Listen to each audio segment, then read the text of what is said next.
Dobrodošli v Ljubljani. Veliko čast in zelo veselje mi je, da v tem, ko Slovenija predseduje Evropske unije, da pustimo svoje kolege, župane, prestolnic evropskih držav. Župane, ki ste dali v svojem dosedanjem delu veliko svoje mesto. Danes smo dali tu tisti, ki so že dolgo časa v Evropske unije, ki se učimo. Jaz omenjam kot deželo, kot mesto, ki je za nas vrhunsko oziroma Dunaj, ki bi radi, da bi vzeli v njem čim več novih sposobnosti organizacije. Poleg tega ste povabili tudi glavna mesta, sami glavnih mest držav, ki čakajo na vstop v Evropsko unijo, mislim, da lahko s našim odnosom tudi nekaj pomaga. Povabili smo pa tudi ostale predstavniki glavnih mest s področja bivše Jugoslavije. Današnja tema, ki odpiramo tu, mi se lahko tudi učimo, je razdeljena na dve tematske konferencije. Prva je odnos glavnega mesta do države in tu mislim, da se lahko učimo od tistih, ki so ta odnos uredili. Ta odnos pomeni, da mora glavno mesto data temu sodelovati in ne iskati sožitje v sodelovanju, v skupnem iskanju tako novih zadev za uveljavljanje glavnega mesta, kot tudi za državljane posamezne države.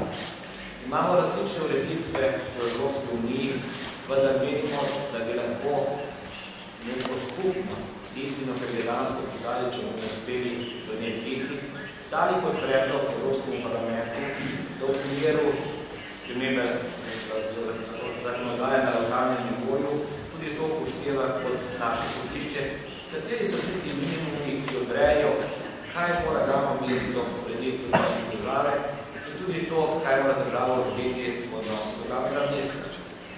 In druga tema, ki je trenutno še bolj pomembna, je ta tema nekulturnega dialoga. Preprosto povedano, gre za to, kako se naučiti živeti skupaj v spoštovanju različnosti. In danes govorimo lahko o mnogih točkah, kjer smo se našli.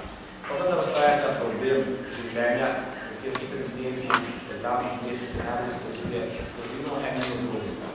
Ali spoštujemo različnost, tako na verskem prepričanju, tako na nacionalnem prepričanju, ali spoštujemo tudi različnost v ekonomskem delu.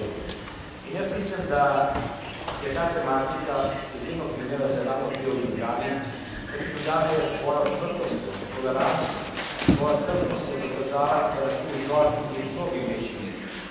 Ljubljana je po številu prebivalcev majhnih mest, pa vendar vsem tistem, kar ima, kot se naštiri strpnost, toleranca, odprtost, sprejemanje drugačnosti, pa spada na največja svetovna mesta.